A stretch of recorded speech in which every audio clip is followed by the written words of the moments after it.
Bah alors, on est nul. Je recommence. Bah alors. Je voulais tellement la faire celle-là. Eh Annie, je suis désolé, mais je voulais tellement la faire un jour celle-là.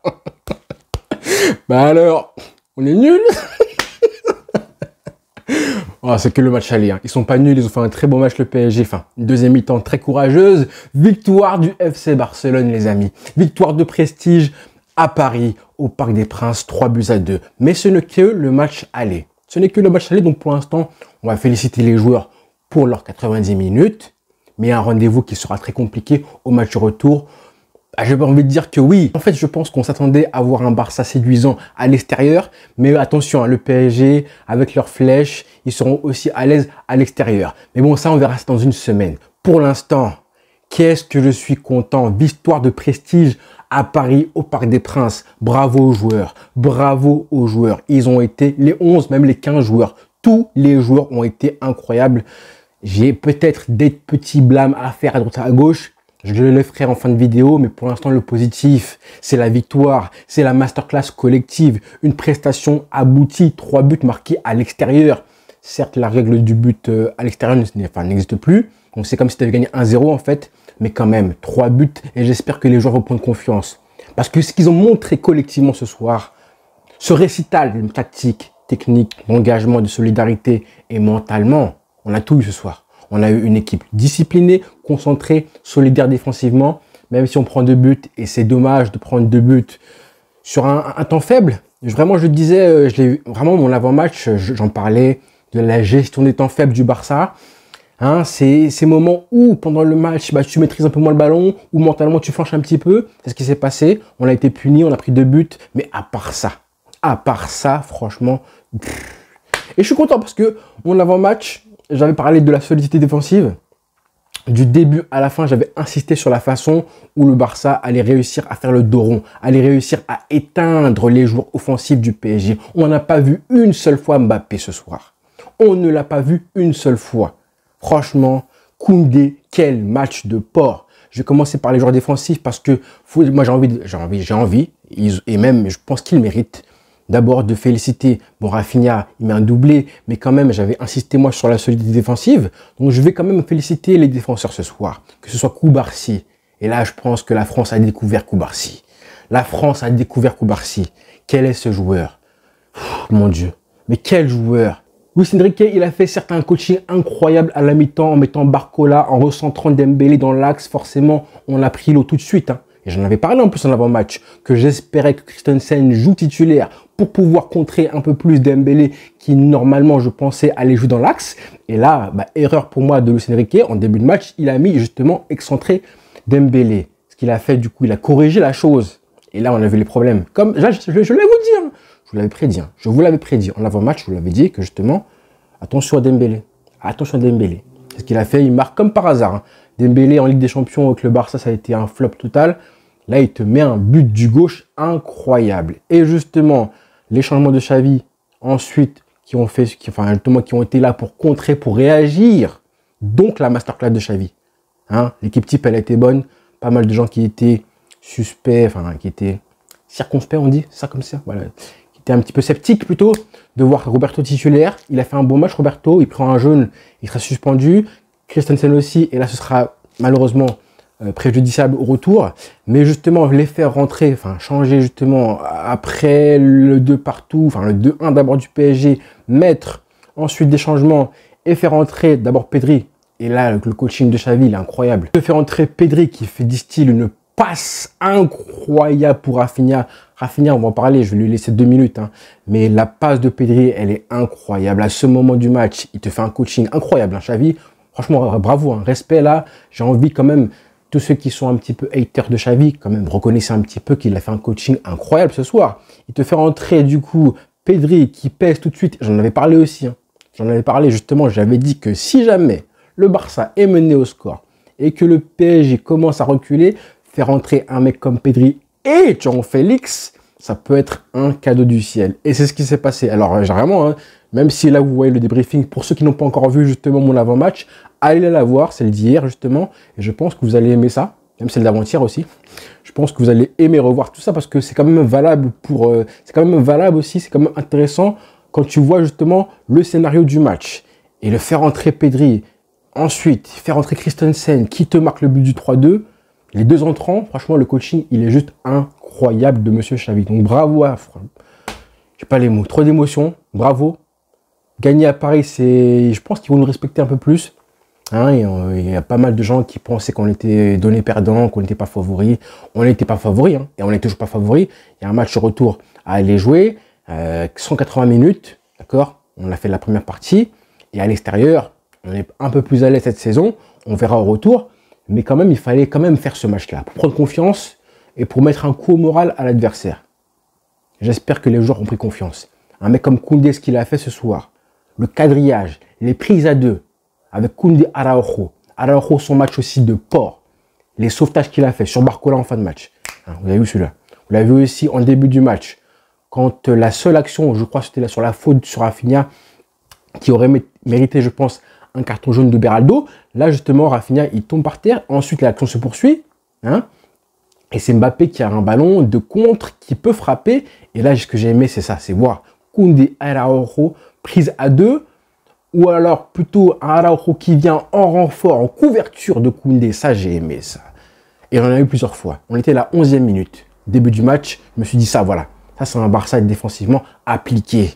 Et ça continue jusqu'à la fin du match. Cancelo, il a été un petit peu léger défensivement. Il a raté beaucoup. Hein. Au début de match, ce qui posait problème, c'était un petit peu sur les côtés du Barça. On a vu un Cancelo et aussi un Lamine Yamal qui ont été brouillons. Mais Lamine Yamal, j'en ai parlé aussi en avant-match. J'avais dit, pour moi, c'est impossible de voir un jeune de 17 ans faire deux matchs incroyables, extraordinaires. Pour l'instant, c'est vrai qu'il a raté son match. Il a été sorti à la mi-temps, je pense qu'on était à l'heure de jeu. C'était aussi courageux de Xavi de le faire sortir. Mais Rafinha était sur un nuage à ce moment-là, que c'était compréhensible aussi de permuter, de le faire jouer un peu plus à droite. Et Rafinha, justement, quel match! Quel match!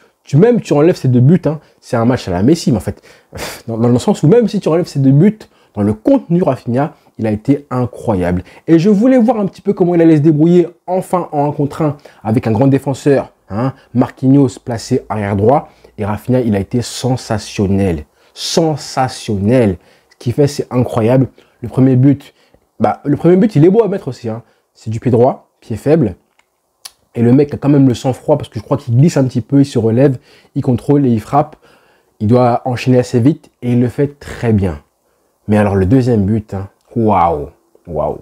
Parce qu'en plus, tu sais très bien qu'avec la passe de Pedri, elle est magnifique certes. Mais il aurait pu contrôler. L'appel de balle, il est parfait déjà. Il est à pleine vitesse et il te fait cette espèce de fouetté là du gauche.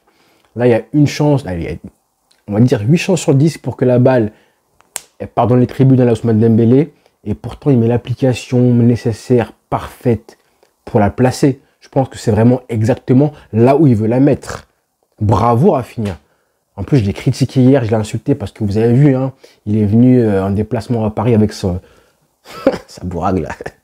Avec sa durague, bref. Et pourtant, hein, franchement, je te respecte, mon frère. Tu as fait un grand match, doublé. C'est l'homme du match, hein, pour moi. J'espère, je ne sais pas qui a été désigné homme du match, mais j'espère qu'il a trop fait parce qu'il mérite sa sortie. Il aurait même pu marquer un triplé sur le coup franc. Je m'attendais à ce qu'il frappe un peu mieux, dommage.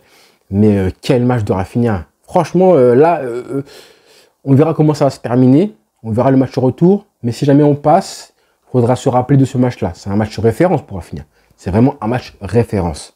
Hein. Et Lewandowski, quel match. J'ai failli l'oublier. Hein. Mais son match à Lewandowski, c'est le match, un vrai numéro 9 avec la palette complète. Pas un numéro 9 comme Haaland, justement, qui a des qualités très, très ciblées, mais qui a des lacunes énormes aussi. Là, Lewandowski, tous les ballons, les prises de balles, les contrôles, les déviations, un poison permanent. Comment il a tiré le défenseur Beraldo, qui a gobé tous les appels de balles de Lewandowski. Tous les appels de Lewandowski, Beraldo, il a tout gobé. Il y a même un moment, je crois, oui, c'était en début de match, où justement Rafinha, on voit un dégagement de Ter Stegen, et là on a un appel de balle, un Lewandowski qui décroche, qui attire le défenseur, Beraldo qui prend, voilà, il ne comprend pas ce qui se passe, et le ballon passe justement au-dessus des deux. Lewandowski, je le fais exprès, on le voit justement, Lewandowski qui fait l'appel de balle, qui décroche, et qui ensuite qui se baisse. Hein, l'intelligence, le briscard, le roublard. Et ouais, 35 ans. Et justement, après, ça fait l'appel de balle parfait pour Rafinha qui, justement, tergiverse un petit peu. Mais l'appel de balle est très bon. C'est dommage que voilà, il n'a pas la lucidité pour faire un crochet sur Donnarumma. Mais en tout cas, à ce moment-là, je me suis dit, là, tactiquement, c'était cohérent. On avait un Barça qui profitait à chaque fois, qui attirait la défense, l'attaque, le pressing parisien. Et les relances de Ter Stegen qui étaient, au début du match, assez bonnes. En fin de match, par contre, j'ai pas du tout kiffé.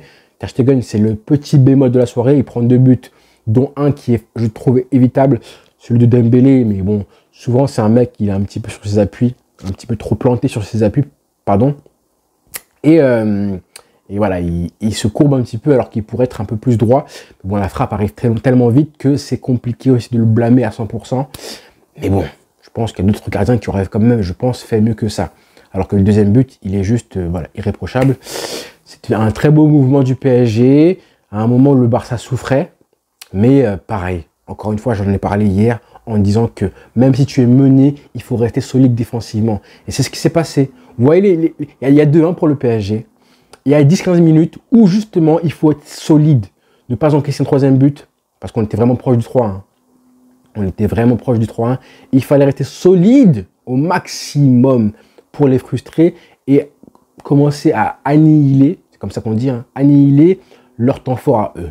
Pour que justement on revienne à un truc qui s'équilibre et ensuite reprendre le dessus sur une action de légende de Pedri qui fait cette passe-là en rupture, un peu comme la passe justement de Félix face à Las Palmas.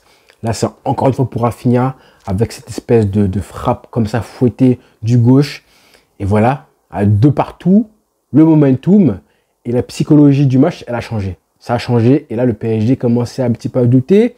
Ils avaient dépensé leur maximum d'énergie pour mener 3-1, comme j'en ai parlé hier justement. Et je vous l'ai dit encore une fois, j'avais dit un scénario où imagine tu égalises à la 75e minute. Hein, si le PSG par exemple menait 1-0 et que tu égalises un partout, et ben à la fin du match, à ton avis, justement, enfin je vous disais, je m'adressais à vous en vous disant, à votre avis, qui aurait l'avantage psychologique à ce moment-là? Et justement, ça a été le Barça. Un corner très bien tiré de Gundogan, enfin. Parce que ça, faut le dire, hein, en début de saison, il en a manqué plein. Des coups francs, etc. Il est tiré un petit peu n'importe comment. Mais là, son corner a été magnifiquement bien tiré. Voilà. Et puis Christensen, l'entrant qui met la tête. 3 buts à 2. Voilà, il y a en fin de match, encore une fois, tu mets le score, mais tu restes solide défensivement. Et j'ai aimé ce que j'ai vu. J'ai aimé l'application des joueurs, la solidarité, les replis défensifs. J'ai tout aimé. J'ai tout aimé. Les changements aussi, Ferran Torres qui rentre, qui fait du bien. João Félix qui rentre, qui fait du bien aussi. 1 ou 2 pertes de balles, nonchalantes, certes. Mais globalement, un apport collectif et individuel énorme aussi.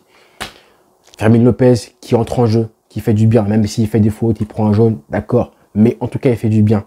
Sergio Roberto, comme j'en ai parlé, il a fait du bien aussi. Frenkie de Jong, gros match. Hein. Frenkie, même si au début du match, je trouvais qu'il était encore un petit peu lent. Mais faire le match qu'il a fait, avec en plus seulement, entre guillemets, 10 jours, un mois d'absence et 10 jours de préparation, même pas une semaine, je crois. Bah, franchement, bravo à lui. Et il est sorti, du coup, ce que je voulais, c'est que Xavi fasse les changements avec des joueurs qui donnent tout sur le laps de temps où ils jouaient. Ça, c'était hyper important. Après, si tu finis carbonisé, on s'en fout. On s'en fout. Donc, bravo aux joueurs. Je pense que j'ai rien oublié. Le débriefing fait plaisir. Hein. Je parle très vite, je n'articule pas, je suis désolé, mais c'est l'émotion. Victoire de prestige. Victoire de prestige. 3 buts à 2 au Parc des Princes.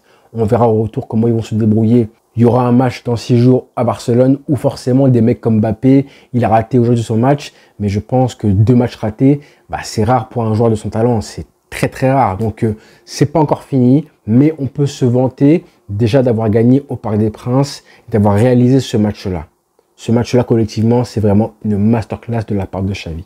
Bravo aux joueurs. Je suis très content et on va débriefer ça avec joie, bonne humeur. Demain, décrypter ce qui s'est passé, ce qui a été sur YouTube et sur TikTok et sur Facebook. Voilà les frères. Bonne soirée à tous. Ciao.